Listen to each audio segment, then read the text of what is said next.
Hey folks, and welcome to the Whiskey and Rocks podcast. Today's episode is brought to you by asshole drivers who cut across 3 lanes of traffic just to merge onto the off-ramp. Your inability to plan shouldn't impact my safety when we're going $120 on the 401. So with that in mind, we're your hosts, Whiskey. And I'm Rocks. And today's episode is going to be on climate change. Do you recycle? Of course. Are you a recycler? I'm told to. You're told to?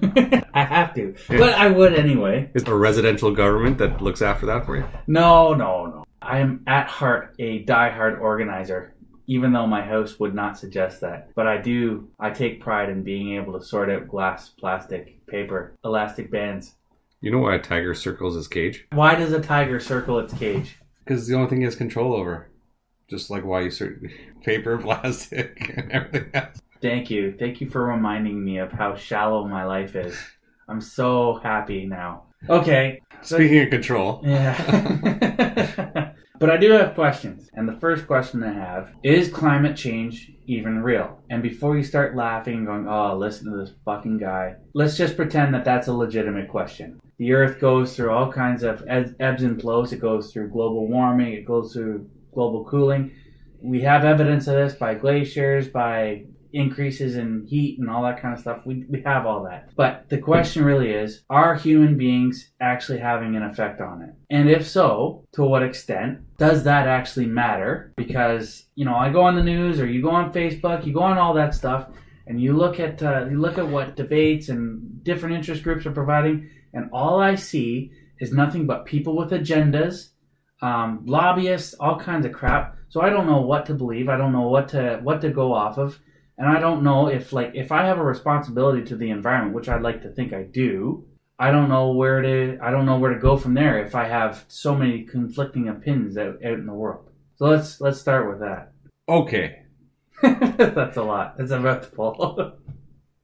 So let's resolve the world's social issues in today's podcast. Yeah. I'm going to start with, if you were in a room with a large number of people, let's say 100 people, and maybe 5 guys are sitting in the corner. I use guys loosely. It could be girls, but they're sitting in the corner. It's 2018, man. And one guy, and then there's a leader of the group, and he's presenting something. And those 5 guys are sitting in the corner going, yeah, he's talking a bunch of crap. What he's saying is not real.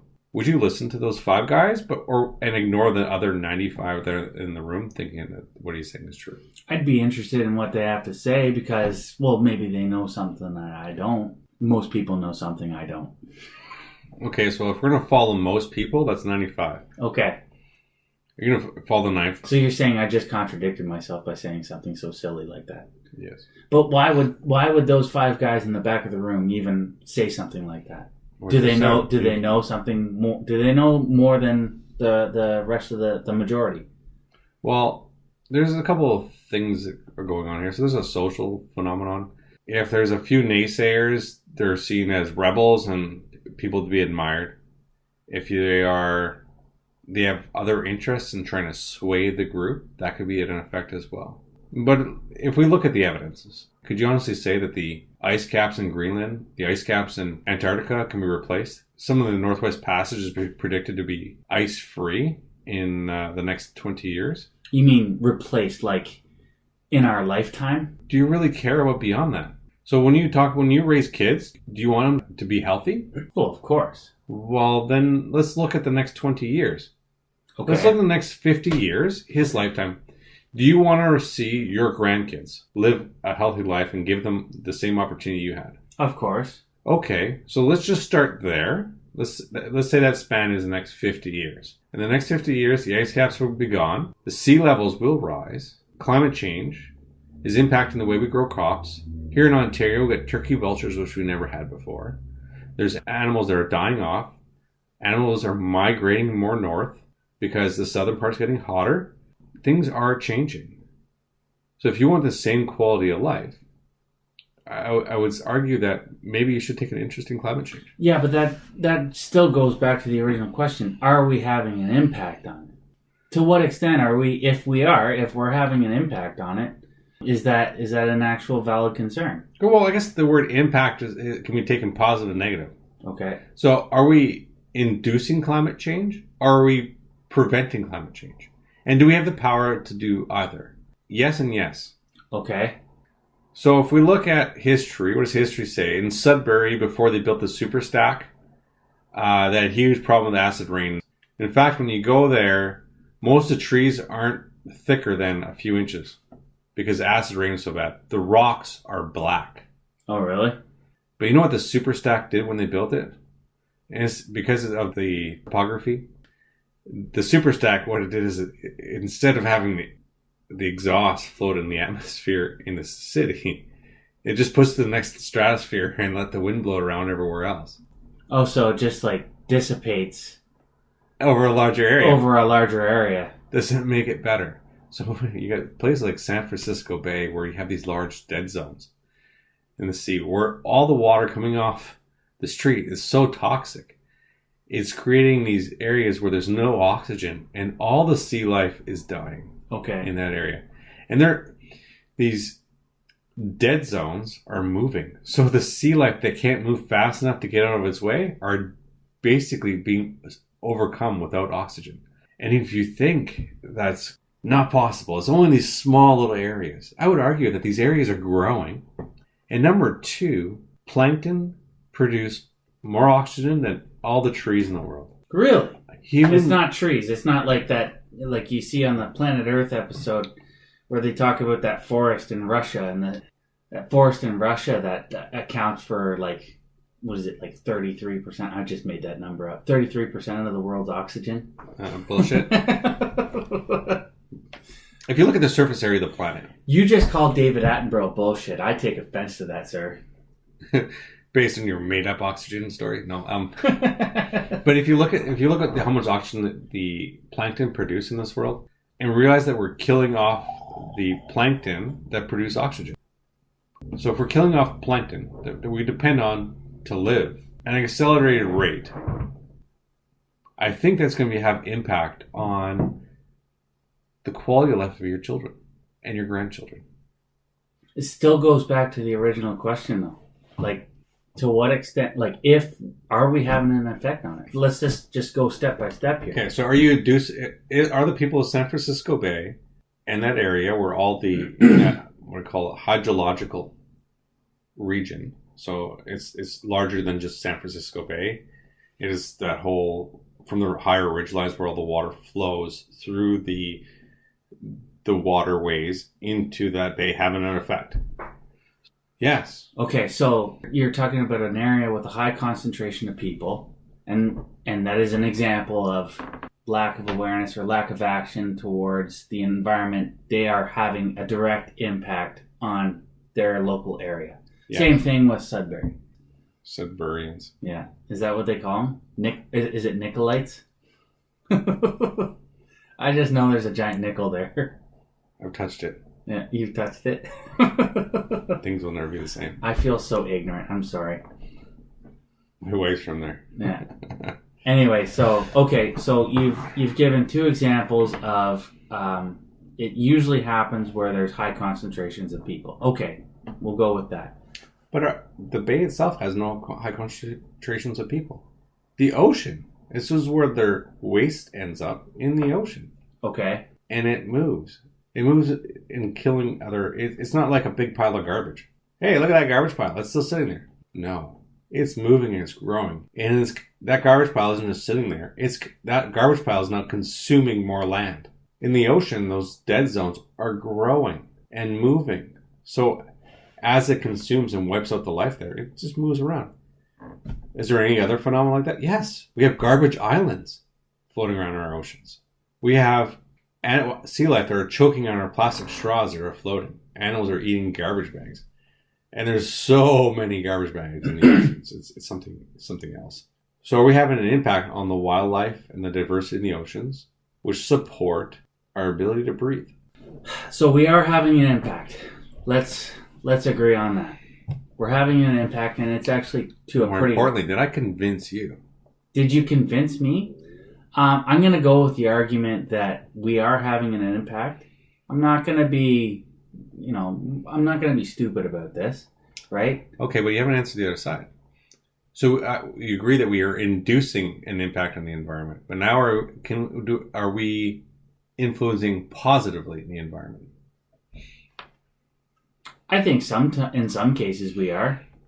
Well, you asked the question at the beginning of the podcast. Do I recycle? Well, yeah. Doesn't that mean I'm playing my part? And am I not doing good? Well, I do good. No, there's another argument. I mean, you're just participating in another business machine.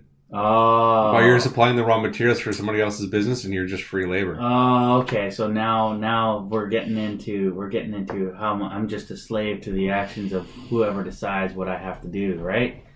Indentured servitude. Yeah. Oh, this is. We're gonna get into a bigger argument here. Let's start simple here.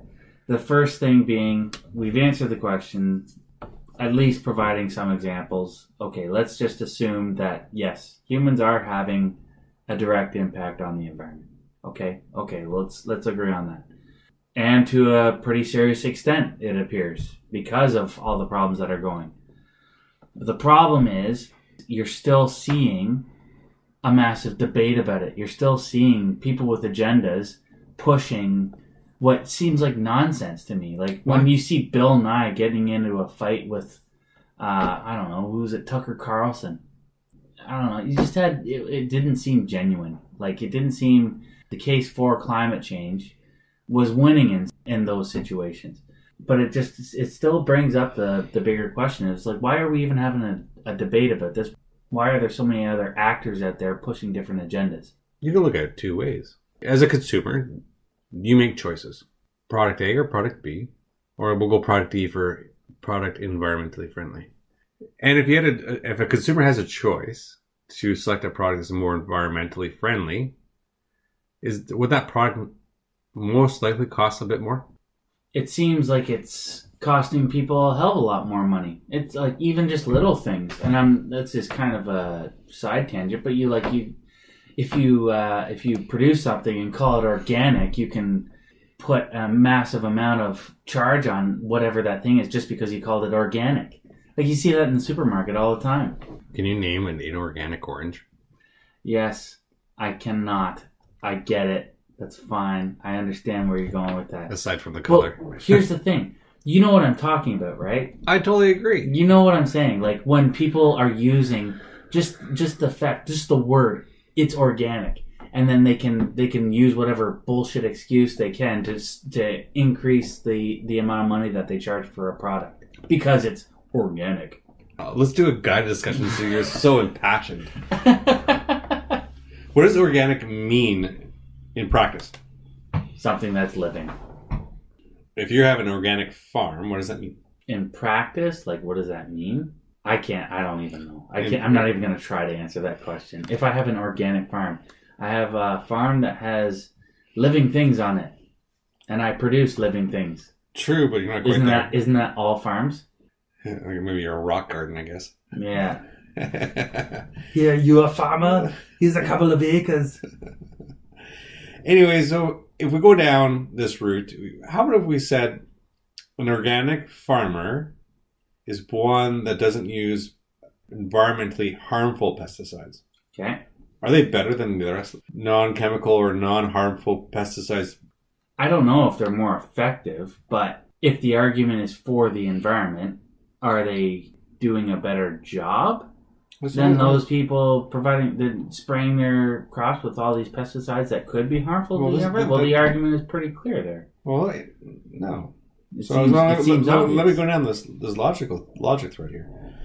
If the organic farmer has to use, by definition, pesticides, or choose to, for that matter, use pesticides that are less effective because they don't kill everything in sight, their yields are lower. Because their yields are lower, they still have similar operating cost as a farmer that would use. But they get less profit.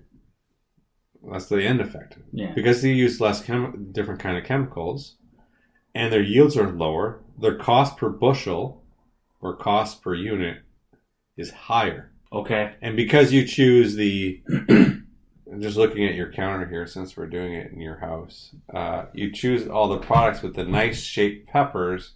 Oh, I grew those in my garden. Without the blemishing ones. No, I grew those in my backyard. Yeah, where are the deformed ones? Did you throw them out? There weren't any deformed ones. Those are all No perfect. bullshit. I only grow perfect peppers here. I boys. only grow perfect You peppers. should be an organic farmer. Yeah, I'm Peter, the perfect pepper grower. But for the record, everybody, they're smaller than everybody else's. They are very small. Yeah, because they're not genetically modified. Right? They were when they were seeds. Yeah. My tomatoes, I'm so pissed off. My corn got eaten by raccoons over the summer. I had like 5 husks ready to pick, and fucking ravens came in. So let's just say you've been making a business out of it because your yields are awfully low. But you see the type of care, right? Okay. So you're not using chemical pesticides. So if we look at case in point, would be corn and Roundup. Roundup is an agent that's very effective. One of the side effects in the last recent years is because it's made by Monsanto. What is it? Can you explain that? Roundup. Yeah. I can't remember the chemical's name, but one of the side effects is cancer, and it was proven in court of law. The studies are refuted, but hear me out. Okay. The side effect for this individual was cancer. They've been making corn that's been resistant to Roundup, so they could spray the cornfields with Roundup and have only corn grow. What are you eating? Roundup. So you're saying I'm going to get cancer? If you don't grow your own corn. But that's how people who are purely organic are focused. You mean they're focused on doing everything in their power to not use stuff that could cause serious harm to both people and to the environment because it's... Well, it goes into the ground, goes into the water, runs out the waterway and into San Francisco Bay. Okay. So where we're going this is that how can the organic market survive is because there are now people making choices. They're choosing the more expensive route. But there's also people making choices to affect and lobby even government. There's people with agendas who are saying no, it's all good. Like maybe there is climate change, but we're not having any impact whatsoever. Well, let's look at the business case of that. Okay. I can give $1 million to a lobby group to do a particular action for me, or I can spend 20, 30, or 100 million retooling. That's a business move. That's a cost move then.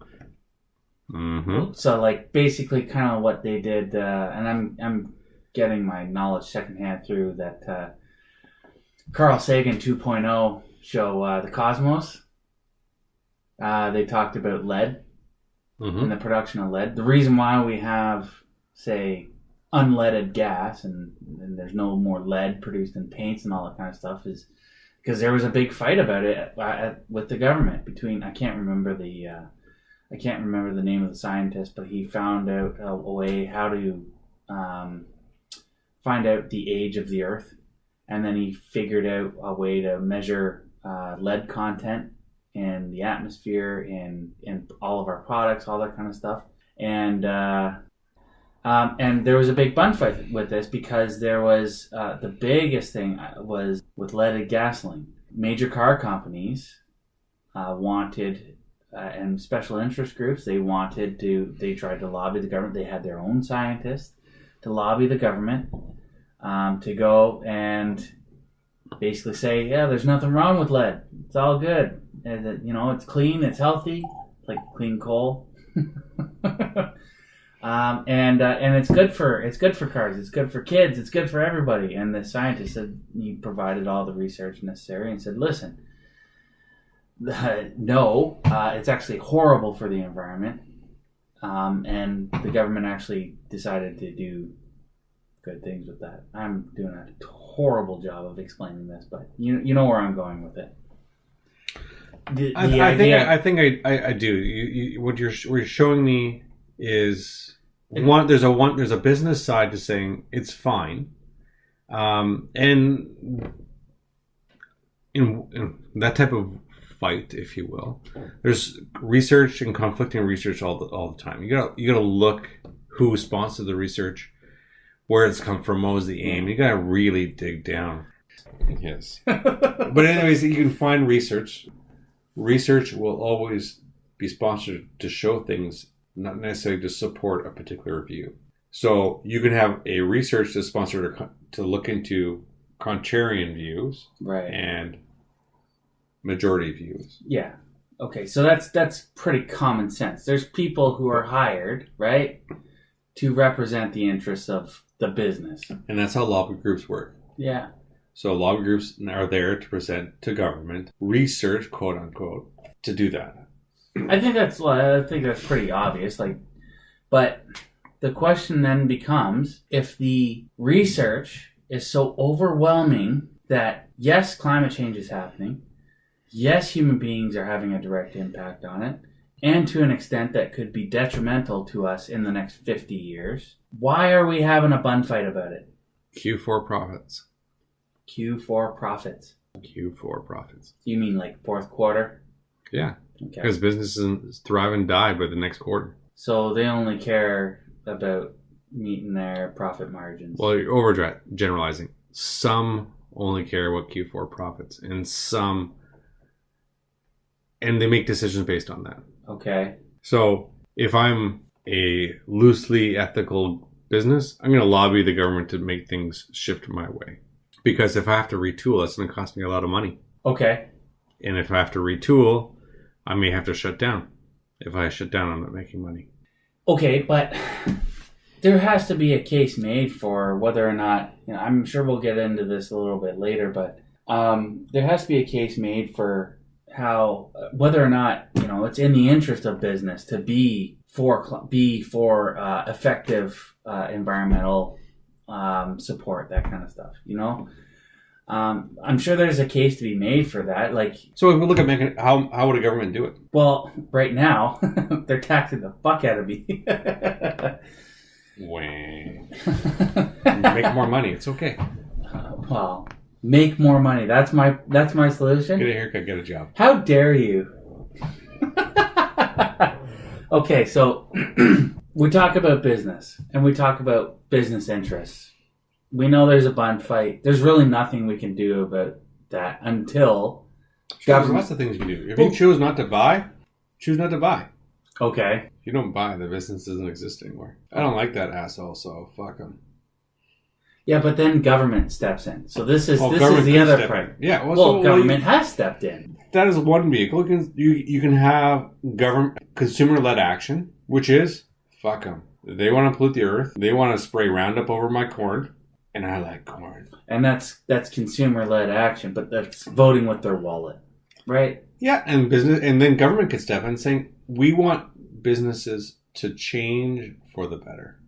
Fundamentally change. Well, we know that voting with your wallet doesn't necessarily work. People are just going to buy what they buy. Sure it is. Well, it is if it's seriously impacting them. I don't think straw manufacturers are very happy in a lot of different places. But I'm talking about consumers. Yeah. Businesses, what do you call it? Municipal action to ban straws in many municipalities. There's municipal action to ban, sorry, say that again? Straws. Plastic straws. Oh, plastic straws. I thought you were talking about, because we got on this whole topic about farming. I thought you were talking about actual, hay. And I'm also... My wife owns a business, and there's a lot of hay products involved with that. So I'm sorry, I've got straw on the mind. Hey, it's my turn. Okay, what I'm getting at with when I'm talking about consumers not voting with their wallets enough, and I'm talking about when you go to a grocery store, I don't think people are checking they're not reading the fine print or anything like that of where did this product actually come from. Was it treated under environmentally friendly pretenses? Did they spray it with the pesticides that could cause me cancer, or did they do the put the good shit on it? Wow. Let me unpack that. Yes. I need to do a better job of explaining and things. No. I get that. So if I take this, and I'll take one and saying how to vote with your wallet. Guys, buy for countries that care about their people and with reputation. But people don't do that. Some do. And it's a growing, and you know what? It's your wonderful generation that's a more discerning consumer than the previous. That'll be a topic for another day. We're not going to get into that today. But let me don't get stuck on my segue. I'm just going to go to the tangent. I'm going to walk back. Knowing where your products come from as we drink this wonderful bottle of scotch. Knowing where your product came from, how it was made, what it tastes like. Yeah, you guys do it. You just selectively do it on certain things. Now, if I told you the shrimp that you bought came from the Mississippi Delta or in the Mississippi Basin, if you want to look at it, you know there's a certain quality there. Yeah. If I told you your fish came from a fish farm in Vietnam, there's certain things you need to understand. There are chemicals that's authorized in Vietnam to grow their shrimp for pesticides. They're not authorized in North America. Okay. That's why they have the fish farms there. But me as a consumer, I'm not looking at that when I'm picking up fish. You know, my fisherman's friend. I'm not looking. If you take the time to look what Marketplace is doing, and I look at the labels, like where does this come from? Is it worth the risk? Is it worth the risk? And especially when it comes to fish products, how many fish products are mislabeled is astounding. I can't remember this percentage, but like 80% of fish are mislabeled. Okay, you know that. And the CBC Marketplace knows that. But Jim doesn't know that. And Jim needs to get a TV. And Michelle doesn't know that. And I don't know that. I think we should invite them on our podcast. So you aim to educate from this point on. I aim to civilize. There's no cure for stupid. There can be. That's why we have a podcast. We're the cure for stupid. Because I'm stupid. And you're apparently the cure. But you know what I'm getting at, right? How many people actually pay attention to that shit? They just don't. How about we start right here and we say, this is why you should care. Okay, this is why you should care. I'm gonna help you out here, though. No, I actually am, because you're a good friend. Even if there's a vast majority of people who doesn't pay attention to this type of shit, and they don't really care about it that much, as long as they're able to put food on their table for their families and for themselves and all that kind of stuff, they really don't care. But there is a very loud minority that does look out for those other people's interests. That's the assumption. And the case is being made that business, it's in the interest of any business person to continue forward running their business under economically sound environmentally sound pretenses. So I'll go with that. I'm going to say one thing. Do you need to eat 3 times a day-ish? I don't. But Do you need to eat every day? Well, you should. Okay. Do you plan to eat every day? Yeah. Okay. So if you plan to eat every day, I recommend to get educated. If you're going to do it every day, by the time you die, you should be an expert. You shouldn't be trying to make me work, sir. That's not how this is going to happen. Listen. You're doing it every day anyway. I work hard for my money so that I can go... Just because you can't spell pizza pops. ...and get taxed so that way I can just go home, turn on Netflix, and eat my supper and spend time with my family. As you're taking it out of the cardboard box. I don't have the time or the energy to go and learn some new shit. So that way I can go and start lobbying government. The 75 days to grow green pepper? No, I did that because I wanted to. Did your wife tell you to? It was actually her garden. I just kind of took it over. Here, honey, do this. Well, I built her a big garden box for Mother's Day, and she was very happy about that. She was very appreciative, and then I ended up just kind of running it. Okay, Rox has got control issues. Yeah, I do. I have serious. I'm a big control freak. Okay. All right, paper, plastics, and plant your garden, and the box. So, where I think we should go with this is recognizing people and Rox all have the ability to decide with their wallets. If a business does not exist because it provided bad ideas or bad products, it shouldn't exist, and you shouldn't support them. Okay. The second piece is the government is trying to help. Well, let's take a step back there, because it's business first, right? Because it's people taking action, and then it translates into business, because it has to be independent action. Mm-hmm. And then this is where we get into, okay, the government is now taking action in this. I want to get into, especially with taxing, like carbon taxing, especially in Canada, because we're undergoing that right now. And a lot of people, and I've been one of them, I don't know. I've been talking to you too much, so maybe I can be enlightened a little bit more if I'm going to inflate your ego any more than it needs to be inflated. But with carbon taxing, like, if this whole thing is really a problem, what makes you think that the government is capable of solving it by taxing you? And why are they taxing you? Well, it's not capable of solving it. It can nudge it in the right direction. So let's look at two things. If I say, okay, automotive manufacturers, your vehicles cannot exceed carbon output X being a particular value. Manufacturers will only build to X, even though there's technology out there that could go better. So if the technology can, even though they can go better, there's no incentive for them to improve. I already meet the standards, so fuck off. Case in point would be Volkswagen when they said we meet specification. Oh well, they did some fucked up shit though. They met specification. No one ever said the computer had to do the same thing over and over again, because the computer has different modes. But they did something else completely different. They deliberately deceived it. Well, they deceived consumers. Yeah, no, I had a TDI. The point is that it met specification in demonstration mode, but as soon as it went to performance mode, it is not the case whatsoever. So when you create a ceiling for something, the manufacturer, the business, will meet the specification and will stop there. It may have do research to improve it a little bit, right? But unless there's an incentive to put on the market, if it's a flavor of the day and they will use that to compete, then they will. But in that case, unless there is an incentive put on the market, they won't. So how, without putting a ceiling in it, how do you induce... So you charge business when they go past that ceiling, and then you have to incentivize them when they don't hit that ceiling, when they come under it, right? So that's what government really wants to do. But when you set a statutory limit, they'll meet that statutory limit or hover around it, because there's certain tolerances. Nothing in the world's perfect. Okay. So how do you incentivize, like you're saying, how do you give them an incentive to exceed it? Well, the first one isn't, say, regulation. Your industry is not producing this much carbon in the atmosphere. You need to fix your processes. You mean the government comes in and physically tells them, it's like, you got to change. You got to change. So when you do the math and you're developing options to reduce whatever footprint. So businesses, they want to maximize profit. The way to maximize profit is to look at your revenues versus your costs. Mm-hmm.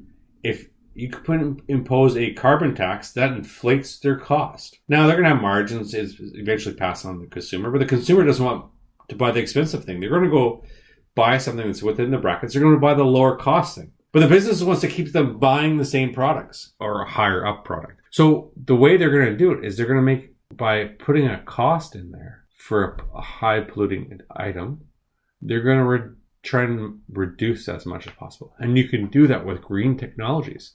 You can reduce that tax to near nothing. You're creating an artificial market for carbon tax credits, blah, blah, blah, blah, blah. And that's good too, because you can have industries that will sell them off to higher polluting ones. So when we have a couple industries, when one industry gives tax credits to another or sells tax credits to another industry, we're double incentivizing for an industry to lower its carbon footprint, lower its carbon output. So the target is against business to lower their carbon footprint. Now, this raises the question for me, like, I'm one person. Why are they taxing me? Why can't they just tax those big businesses? Why can't they just make sure that's in control for those businesses? They're the ones that are, according to you, polluting the environment. So why? I mean, yeah, I'm driving a car. I'm burning fossil fuels, and I have all kinds of stuff going on with my house. But why am I the one being punished when it's these businesses that are producing this stuff for me to purchase? Well, it's a business case. So the businesses operate with an expected margin. So whatever the sale price minus its cost is a margin. Now, if a business can sustain a margin, some of them, for electronics, it's like 4%. It's not very high. For them to absorb that kind into their cost, they wouldn't be able to produce it anymore. Sorry, you're kind of losing me here. Okay, so if I made a particular item, let's say item X, or this Windows Surface Pro that I have right here, but we're not sponsored by them. So anyways, profit margin of 4%. So what I sell it for, Microsoft, for example, only makes 4%. I induce a carbon tax on them at 4%. They're not going to make any money on it. There's no longer any incentive for them to produce it. A competitor who chooses to upgrade their facilities in order to take advantage of the tax credits or tax to reduce their carbon taxes, makes 3%. What will happen is Microsoft will cease to produce this product. The company will get double the business. What does that have to do with me? What happens is the options and choices. If you look at a carbon tax, the carbon tax is ultimately passed to the customer. If you can no longer afford it, they're going to stop producing it. What do you mean by that? Well, there's two choices. If you impose a tax on a business, they're either going to raise their costs or they're going to the sale price will go up. Which they already do, right? Because if you go to buy a car, that price is increased by that percentage of the tax, is it not? Like they're already factoring that into their sale of vehicles, are they not? But everything is. But okay. Yes and no, and it's not always that cut and dry. So when you look at a vehicle, it's a collection of parts. And some parts are going up, some parts are going down. So which is is that 4% off the top? I can't remember. You see what I'm going at? It's like, it's easy to say, like, well, 4% off the top. What do you mean by that? Oh, because I used the example of 4% carbon tax. Yeah. So if it goes up 4%, is that 4% purely attributable to the carbon tax? Or was it that raise they negotiated for the union last year? Or was it the price of aluminum tariffs that were on the U.S.? Or is it like the availability of a particular thing? Or transport costs went up because there's a border tax? Like there's a lot more factors at play than just the cost of a vehicle going up. No, but still goes back to the original question is it like why does this have to impact me? You know, aren't I already taxed enough? Why are you throwing another tax on me? Why are you punishing me, the citizen? Right. It's funny when you ask these questions because you go into these tangents, and the more you actually have to go into business to figure this out. So there's different types of strategies in order to survive. Who? For businesses. For businesses. For businesses. Okay, so what happens to business directly impacts me is what you're getting at. Well, it impacts your choices. Okay. If you choose to live in the woods by yourself, they're not going to impact you. But if you're heavily reliant on everything around you, yes, business choices will do it. If you only have one grocery store in your neighborhood, well, it's going to impact you because you only have one choice. For you as a consumer, your choices matter. But I don't have a choice but to pay a tax. Well, the taxes are going to be around you, but you want the incentive for the business to change. The most predominant ones you're going to interact with are low-cost leaders, and that's a business strategy. As a low-cost strategy or a price leader, you're looking at items like Walmart, No Frills. And if you're a low-cost leader, you're going to look for ways to reduce your costs. So if you look at your books and you say, I can reduce my cost by 4% if I adopt a particular technology, I'm going to include that into my cost analysis to figure out, to help me to decide which technologies to invest in order to make my process more efficient. Okay. How does that impact me? It does impact you. Because if you're only going for the lowest cost... As a consumer, and a business, because you're looking to maximize your revenue by reducing costs, and you factor in carbon taxation, the business themselves will start adopting technologies that favor more climate-friendly or ecologically friendly practices. You're still arguing from the point of view that, well, carbon tax is already there. It's already, no, but the question still is, why are they imposing it on everyone? And why aren't they just imposing it on, I'm paying into that carbon tax? No, you're not. Not directly, no, you're not. What do you mean? Show it to me on a receipt. Oh, you didn't just do that. Show it to me on a receipt. I don't have a receipt on my hands. Show me any receipt that says carbon tax on it. But the The government, 5% hotel fee in Ottawa is real? the conservative government would have you believe that we should get rid of this thing, this carbon tax. Listen, there's nothing wrong with the bit of taxes. If you need to shape the view of businesses to be pro a certain thing, and you're going to use taxation as a vehicle to do it, do it. Is it going to be the perfect solution? No, but what's the alternative? Here's the No. Answer my question right now. What is the alternative? The alternative to taxation? The alternative? Don't tax. There's my alternative. My myopic friend. Okay. No, here's a better way to rephrase No, look the past your question. nose. I'm saying if you're looking at ways to try and get businesses to think green, give me one. Tax the businesses. Don't tax the people. Show me where the taxes go. I don't know where the taxes go. I know? Here's the thing.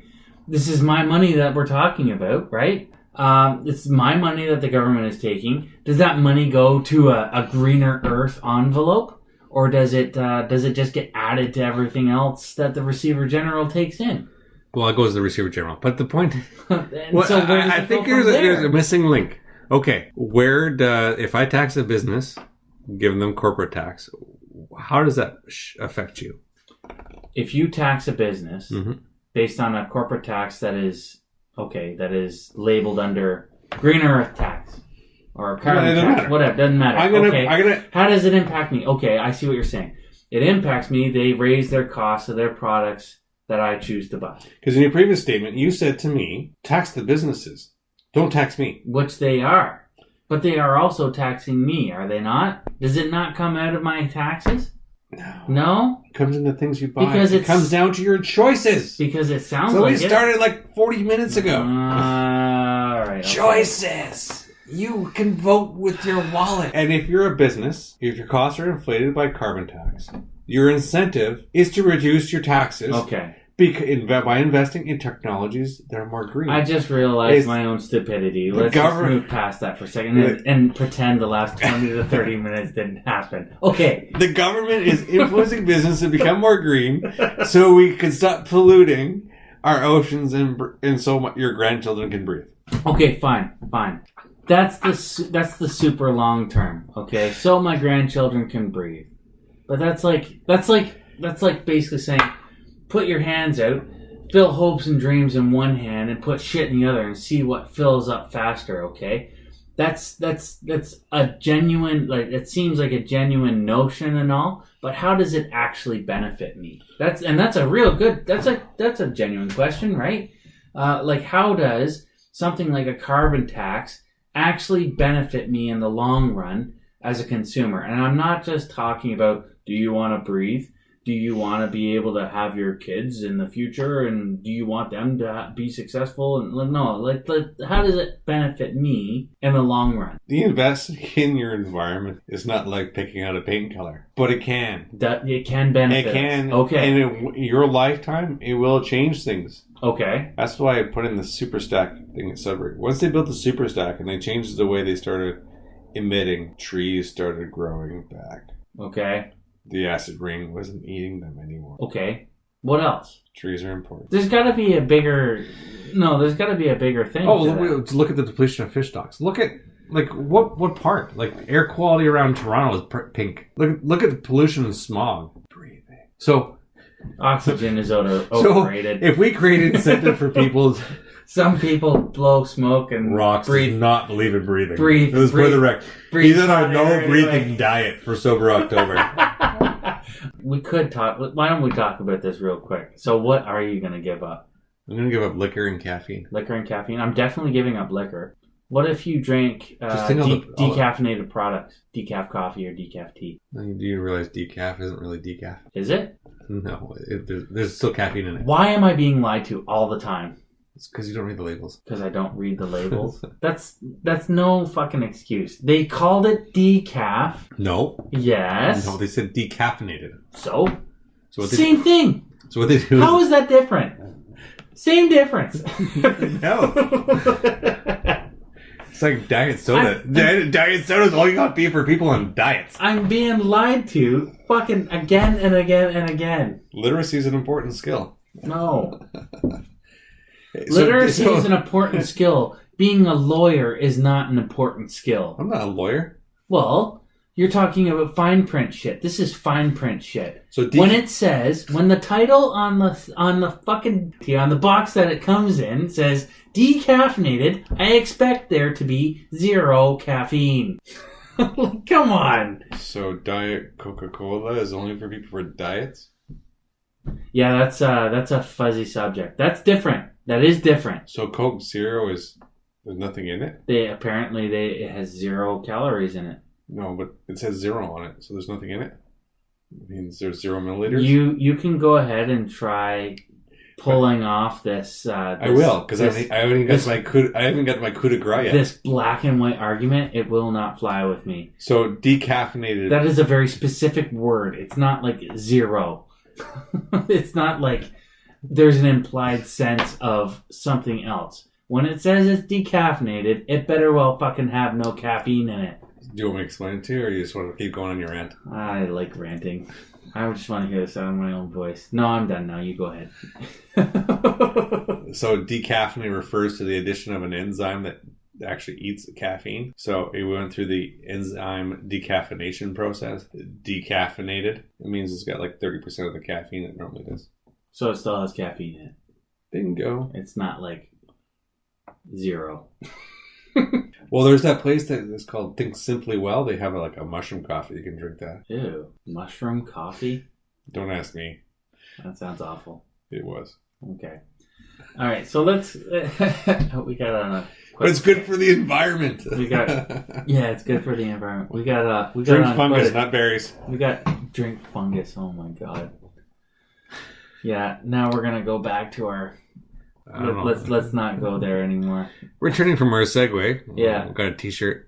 So if we look at it and we say, by adding a incentive for businesses to reduce their carbon footprint, yeah, the government can induce ecological positive changes in business practices in this country. And that can affect the consumer, yes. First of all, by allowing us to have oxygen 50 years into the future. Wait, he's so snarky. Well, I'm not snarky about it, but I'm just like, I think that's a cop-out argument. I think there needs to be more. Okay, so let's go. And I think that's a valid concern. No, you're taxing the business processes. You're taxing the business processes, but it is directly impacting me. I have to pay more. Only things on you decide to buy. No, I have to pay. Only on the things you decide to buy. And what's available? Well, air's free. Until they come and tax that too. Well, next year. Yeah. So when it comes down to it, if you're going to complain, come up with a better alternative. And if you say tax the businesses that are making the pollution, they are. They are. Okay. So when you decide to buy with the ones that are more polluting because they have to pay more taxes, that's on you. Vote with your wallet. If you don't want to be taxed like that, choose not to buy them. But that's just more money. That's more money I have to spend to go in that direction. Well, then you stop buying the most carbon expensive thing. I feel like I'm being punished here. I still feel like I'm being punished. It's because you didn't read the fine print. Because it wasn't me that made the car. It wasn't me You bought it. You created a market for it. That was what was available to me to purchase. If you made the choice and you bought the most ecologically beneficial car, they'd make more of them. But it was a hell of a lot more expensive to go and buy the electric car. And you want to hear something really interesting? Until now. If you look at a margin on, let's say, a small car, one of those 2-door seaters, 4-door with a hatchback, really cheap car, you know what? The car companies make very little money on those things. But they recognize by making them that the next time you go and trade in your car, you're going to go back to that brand. So they make the small cars to basically bait you for life. Because if you buy a Ford or a Chevy, you're more likely to stay with that brand as you trade up. And once you get into luxury brands and you get your degree and you're past your first car and you're well established, you can buy the minivan. And once you buy the minivan and you retire, you're going to get the truck and so forth. So they buy that. And once you get into the luxury class of vehicles, that margin is like 30-40%. Really? Oh, yeah. So, wow, that's a mouthful. So now you want to talk about carbon footprint when you're paying a 40% margin. So who's the idiot? Well, you make it sound like I am, but I'm also very interested in protecting Canadian jobs and people who are making those cars within Canada. They're not making them, but they're assembling them. GM workers, that kind of thing. You know what I'm talking about.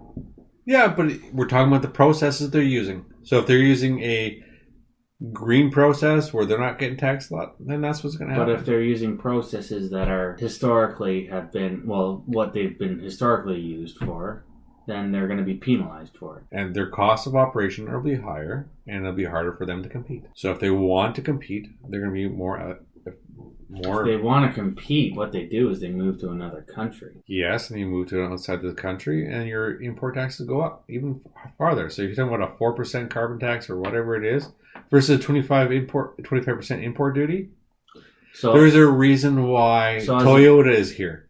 There's a reason why Volkswagen has a plant here.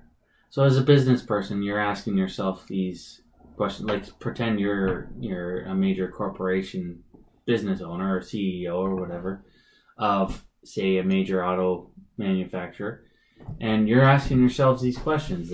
Is it more costly to take my business outside of the country and sell it back into it and have both carbon taxes and import taxes imposed on me? Or is it more in my interest to go and start paying for greener technologies that will,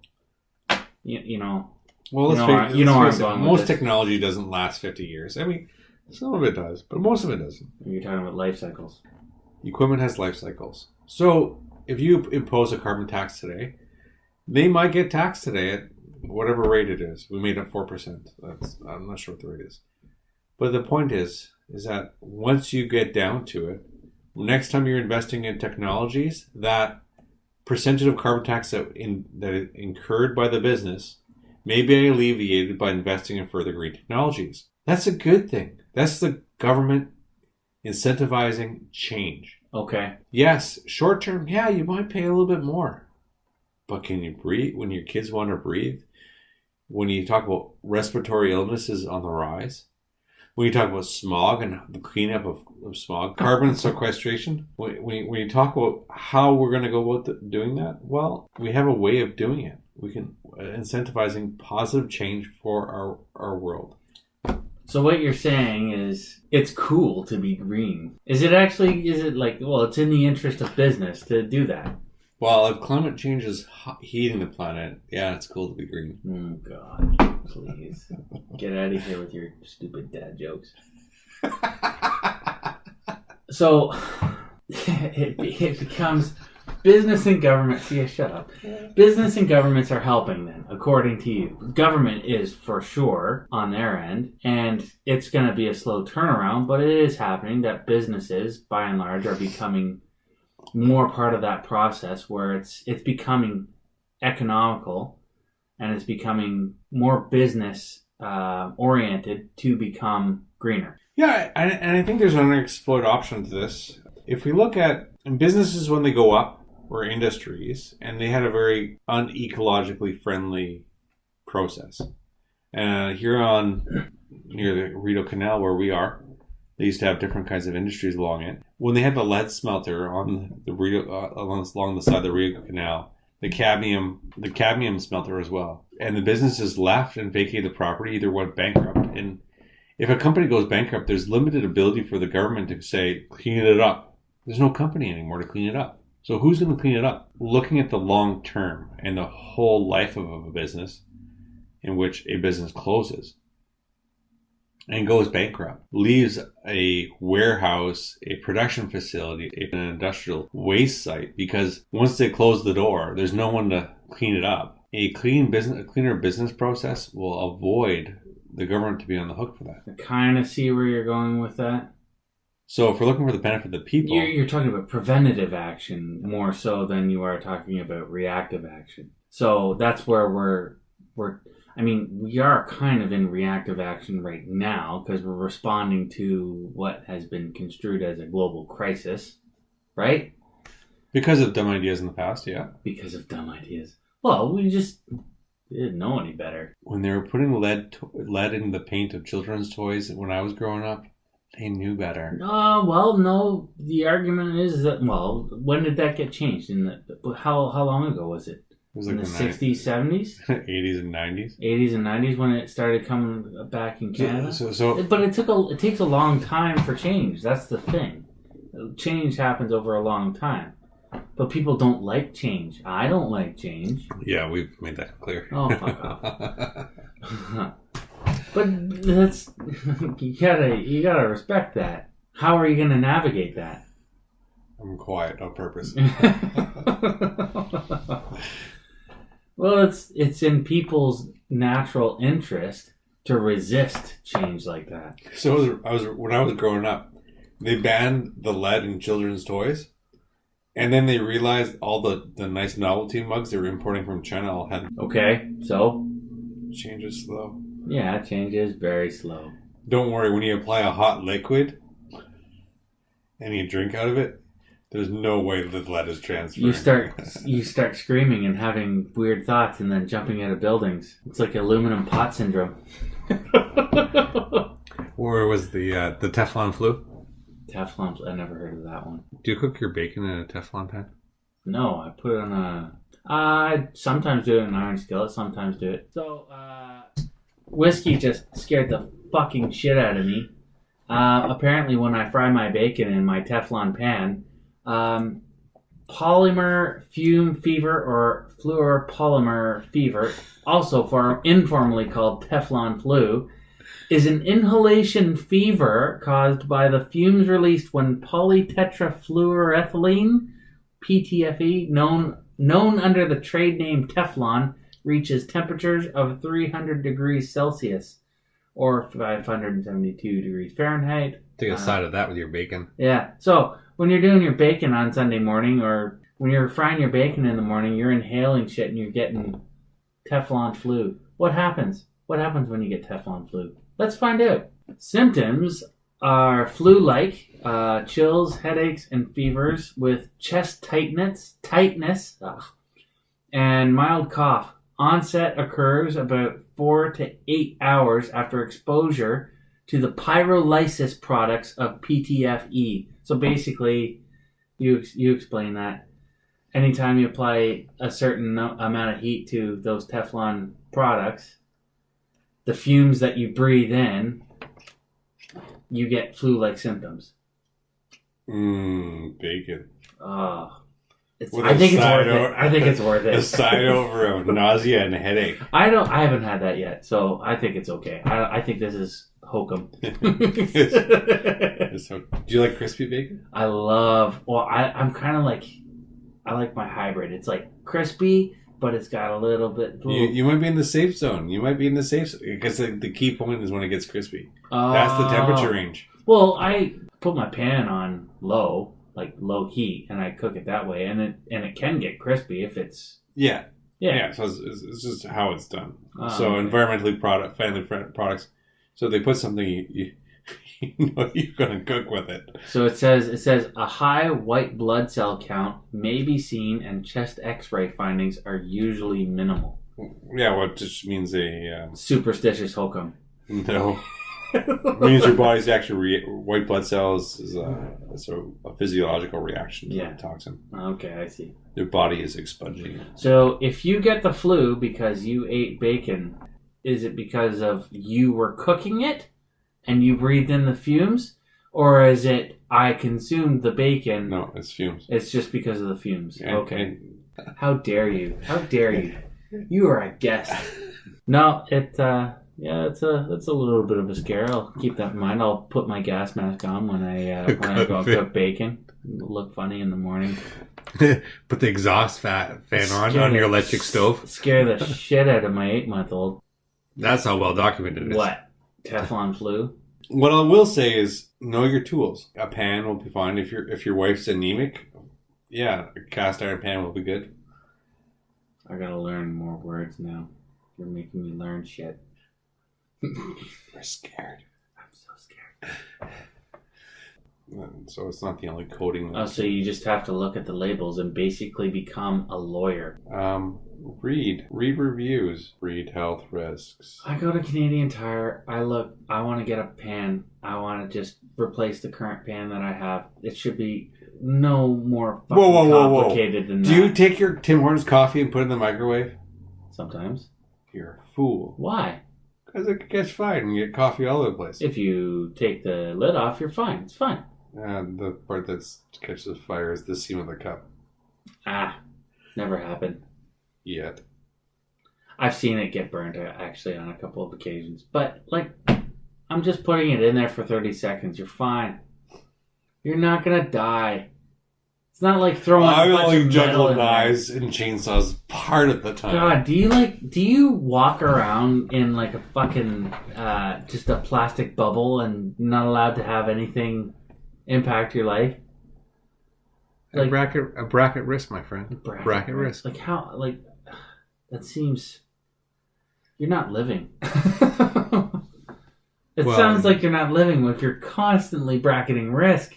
Well, you do it all the time, but I choose which risks I take, and bracket the ones I do not. I cannot control.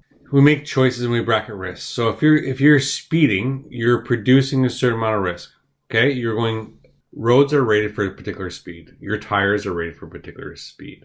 Okay. If you push it above that, let's say you have an all-season radial. If you have winter tires, well, a lot of winter tires are only rated to 90 kilometers an hour. Really? You should probably read that. So why do they have 100 kilometers an hour speed limit on the highways? And the sign that says, drive to the conditions. Nobody watches that. Let's call a spade here. I think we got a sign that says, can't you read the goddamn sign? Yeah. That's honestly... I'm noticing a trend about reading here. You're trying to get me to read. I read, but here's the thing. The way I look at those signs, I see somebody trying to use that as an excuse to penalize you. I see that as a follow-on legal action that can be taken against you. No different than why they say, careful, hot, on your Tim Hortons coffee mug. That's a whole other segue. I only got so much energy in me today. There's only so much why are those ambiguity and misinformation I can tackle today. Okay, fine. But are those signs put there to protect people? Are they there to protect the individual driver? Or are they there to use against the individual driver when they fuck up?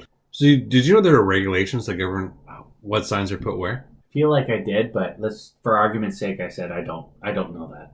So let's say I have an intersection, four-way intersection. Okay. Initially, you say, well, let's put a four-way stop. Yeah. Because it's cheap.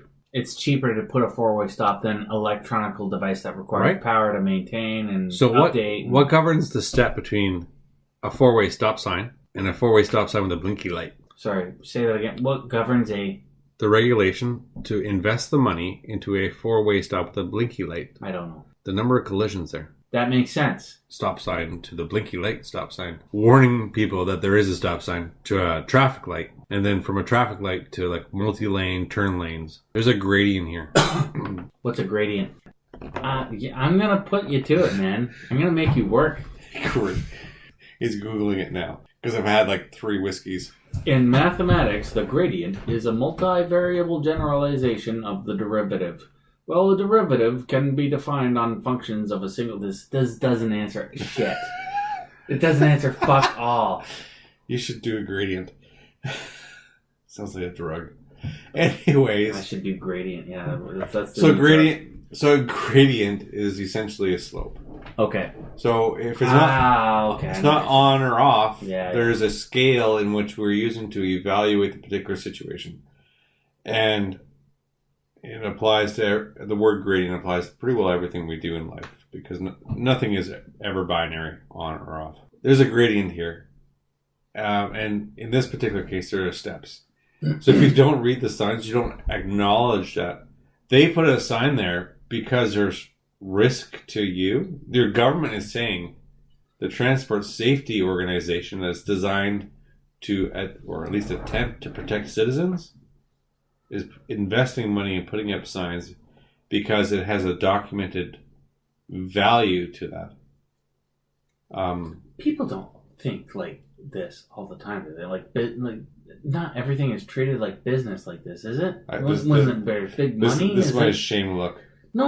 Like, is this actually true that people? This is how, because common people don't think like this. They don't take into account this level of risk management, right? Yeah. People do that, but that's why we have government. But is this exactly how our government works? Like, yeah, business cases. Everything major decision is run on a business case. Okay. If you put into the business case, we have certain factors and we have certain decisions in order to make, and we have these stakeholders that need to have a particular outcome. Yes, they do. So we need to get better at understanding this process, because this is how we're being run. This is how we're being represented. I'm pointing at a computer so you can read, folks. Okay, so really what it comes down to is just read. If we spend our entire life solely segmented on one particular thing, you'll never understand the richness. Like, when I first started, I was a computer programmer. I became an engineer. And now I took a business degree. I've taken project management. Like, the point becomes, if you don't understand the other side of the coin, you've done yourself a disservice. When you play the game of chess, you learn how to play black and you learn how to play white, because the pieces are slightly different. Okay. If you don't, I'm gonna say this is if you're a very intelligent person, and if you're like not. I won't say go so far as like hyper intelligent, but somebody who is consciously aware of these kinds of things. Like, I will credit you with that. Like, you are somebody who thinks about these things in that way. But here's the thing: the general public does not think that way. People like shit simple. That's why we have politicians that tell us how we're getting fucked over by the other guy, so that way they can tell us that I'm going to do things better, right? We like things simple. That's why ideology works. Yes. But what I want from you is, or what I expect of my common man, is to understand the decision that they're making. It's a tall order. You know what? So what? Be a man. Be a person. Ooh. Take responsibility for the things that you do. I'm triggered. At the beginning of the podcast, you told people their inability to plan, their inability to understand the decisions that they're making. Oh shit! You didn't just throw that back at me. Choke on it. Choke on it, my friend. How fucking dare you? If you are going to take the time to decide what you're doing before you get there, with the particular objectives, there will be no more whiskey. There will be only rocks after this podcast. If you're not going to take responsibilities for your actions, why should I? I'm a filthy millennial, according to you. If you're not going to take decisions, if you're not taking responsibility for your decision, honestly, don't make it. If you want to go with the cheapest thing, go with the cheapest thing. Honestly, go with the cheapest thing. And that's what most people do. But don't expect, if you're just going to go with the cheapest thing, understand there are other systems that play that will try and achieve societal objectives. You may decide that you want nothing to do with climate change, and that's okay. You know what? That's okay. Mm-hmm. You don't have to blame climate change. It believes in you. It believes in you. That's good. Well, what I'm trying to say is, if you behave predictably, the systems, the government, and the businesses will respond in kind. And that's what carbon tax does. That's what a carbon tax does. It changes the systems around you so you don't have to make the decision. Well, that's the whole... that ties into why we even have something like a representative government in the first place. I get it. Because we don't want to have to think about that shit, so we hire somebody else who can. And in addition to that, we hire that person, or we hire that organization, in this case the government, to make those decisions, to hopefully tax us. Hopefully, I can't believe I said that. But you heard it here, folks. I need to turn your mic on. I know. Not hopefully. I'm not saying hopefully, but to be responsible in how they go about taxing us. There's no perfect system. No, absolutely not. I agree with that. But the time it fits through the 300 something different delegates in the Parliament plus the Senate. By the time a bill meets the Senate, it's going to be watered down. It's not going to be perfect. It's not going to support a single view. It's going to have something for everything. On that we can agree, because honestly, no system is perfect, but the system that we've come up with so far is the best thing that we have come up with so far. And I agree with that. That's fine. When it comes time to decisions about things that we consider to matter, and clearly climate change is enough to warrant a podcast episode over it. How can we trust a government that engages in what we see as sleazy shit? Like, I'm not talking about government. You can't look at government like it's one big thing, big entity, and it's shadowy and shit. No, it's filled with people, and people are fallible. Yeah, I get that. And people can be corrupt, and people can, screw everything up for the rest of us. Okay, fine. But how can we trust an organization like that to lead the way on something as complicated and as serious a subject as climate change? So this is the point of the podcast where we're going to say checkmate. Is this going to be the recurring theme? This is the beginning of the end. This is what happens? You say checkmate? No, that's going to be my thing. I'm done? Okay. You're done. So, no, you don't trust them. You need to take action. You need to vote. You need to have a say. You need to talk to your MPP. You need to express your views and exercise your right to freedom of speech. Yeah. So if your views are known, they can at least have a chance of being considered. The next thing, because the government's trying to regulate the businesses to try and have the maximum effect per tax dollar or per policy. So you need to vote with your wallet and make decisions that matter for the things that you believe in. So if you believe in climate change, do it. But you also want to look at for your own economic interest too. That's if it's the cheapest one, well then you're going to go with a price leader. And a price leader is going to look to put in technological solutions that reduce their overall carbon tax. So if you're saying you don't trust government and vote, the next thing is make your opinion known, again through MPP. But the last one is tell your family, talk to people, develop groups and strategies. If you get together and come up with a solution for an ecological problem as a group of people, you're impacting technology. If you're organizing a trash pickup, go for it. If you have found a way of recycling a particular item in your area, well, that benefits that area. That benefits the wildlife in that area, and it brings the sense of community that I think in some ways have been lost. First, when you talk about price leadership, okay, you're talking about a business term, right? I had to look it up while you're saying it. I'm not gonna deny it. Okay, so price leadership. Do you want to just explain that real quick? I have it in front of me. Do you want me to just read it off? Go for it. All right. So price leadership is when a leading firm in its sector determines the price of goods or services. This can leave the leader's rivals with little choice but to follow its lead and match the prices if they are to hold on to their market share. That's pretty... Yep. Pretty on.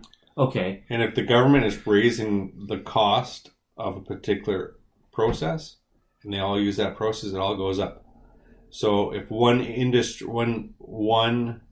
member of that group is in that process of upgrading its equipment, it'll have the ability to lower its taxes and then lower its costs. Okay. And then all the other industries have no choice but to follow suit. Okay. Now, when you're talking about me as the consumer, I mean, yeah, I agree with you. There is a felt lack of a sense of community. Okay.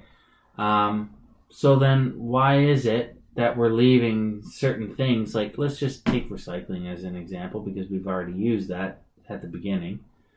Why should I have to worry about that when I've already got a municipal government that's covering that off and I just abide by whatever direction that they provided? I thought you said you hate taxes. Do you need to elaborate?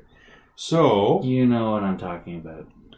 A municipal government you pay taxes, and no one likes tax increases. But the problem is that the population is growing.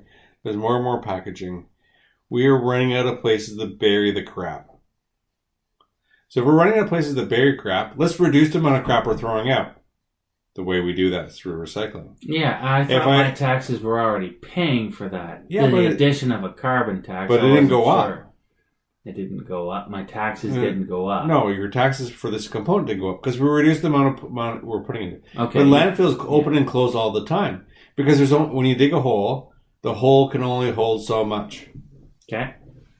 And there's only so many parks we can put on top of them so we get a natural wildlife growing these little garbage dumps.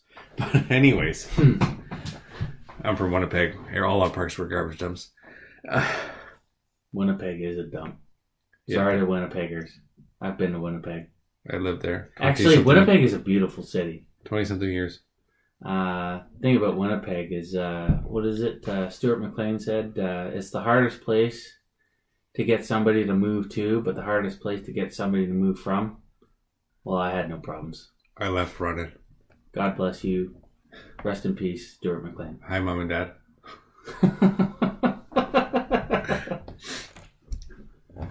Anyway. And sister. And cousins. Anyways, I digress. Yeah. But anyways, we talk about ways of reducing our carbon footprint and reducing our expenses associated with it. So the hole can only hold so much. So by reducing how much you put into it, you reduce your taxes. If you look at the other way around.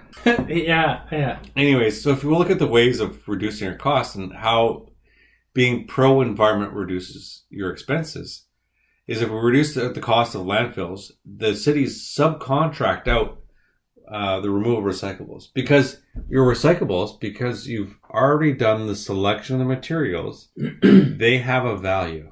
And then they take the trucks and pick everything up. Now, when they pick everything up, those materials now have commercial value, and it's cheap for the government to impose that on you. This is something that I've actually... it goes back to a question that I brought up with you earlier, and I think you're actually starting to finally come around to it, half an hour later. But the idea that how does this benefit me long term? Because if everything here is based on economic decisions and business decisions, how is this going to affect me in the positive in the long run? Because if I'm the populist here, and there's a couple of ways that I'm looking at things. I want to buy things for cheap. I'm more likely to spend or more likely to make decisions to fuel short-term gain economically, right? So how does this benefit me in the long term if I want to be prepared for that? So something like a carbon tax.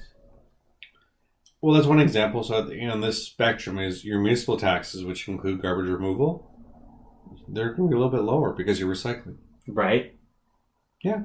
And okay. Because they're taking the materials that have commercial value and reselling them. That's one effect, but there's other effects, is there not? Like with other, let's say, bigger businesses with overhead costs. Because I know you've mentioned that to me before. Overhead costs is like saying costs. What it costs for them to produce, I can't explain it. I'm terrible at trying to explain business practices, but what goes into a business to produce what it needs to produce? Oh, I mean, like the fuel it needs to consume in order to produce, like the electricity, the natural gas it requires to produce a quantity. So if it's not directly attributable to the particular product costs, it's going to go into overhead costs, so it's there. So, I mean, the cost will always be there, and they're going to find some way of trickling into your product, whether it's by percentages or it's going to be by specific material costs to make that one. Right. They're always there. So you're not going to get around them. I think where I was trying to go with this was those costs that a business is going to have to account for because of something like a carbon tax. They factor that in. If they change their technology, right? If they change their technology that has an effect to produce an incentive right? That reflects on the incentive that the government is offering, right? That, first of all, it impacts the consumer because it cheapens it doesn't cheapen it. It lowers the cost on the consumer's part. It lowers the cost on the producer's part, the business owner. So that's good in the long run. If what I'm getting from you is correct, right? And then in the super long run, it has a positive effect on the environment from a business perspective. Yeah. Okay. I got nothing to add. That's right. I mean, you're incorporating all the different pieces. And at the end product is the social will. So the company has an incentive by being viewed as a company that supports global welfare. Be careful with that word. Oh, come on. Goddamn socialist. No, we're looking at improving the health of the planet. If you're a company that's viewed of supporting these initiatives, that's things you can brag about. So then it's cool to be green. It's cool. It's now a marketing ploy. And we know companies invest millions and billions into marketing. And you can say, we are looking out for your long-term welfare because we chose not to do this. So it becomes a product or initiative that they can spin to be perceived as more of a pro-consumer product. Anyway, we'll wrap it up there. As a consumer, you have a say. As a voter, you have a say. You vote with the party that has the most ecological platforms. As a consumer, you look at products that suit your needs and have your ideals in mind if you read the labels. And 3, we can do this. I have kids. Rox has kids. You have kids. If we don't look after them, what's the point? What's the point of all this effort? I'd even add to that. According to whiskey, at least, it's in the interest of business to support all of those things that he mentioned. As much doom and gloom as it seems there to be, going on with, say, America pulling out of the Paris Agreement and all that kind of stuff. All the doom and gloom that's going on. New hand signal. Segue. Yeah, I know. There's all kinds of doom and gloom that's going on. However, just know that things are actually getting better. It is in the interest of business to make sure that your interests environmentally are looked after. You're right in saying is that there are things that are afoot. The point is make your opinion known. Take action. All the incremental changes have an impact. And as small as plankton are, they produce the world's oxygen. So if you want your children to breathe, protect our oceans, protect your country, and protect your loved ones. Plankton. I'm plankton because I'm small and I have a say. Okay, and on that note, thanks folks for listening to the podcast. We really appreciate that.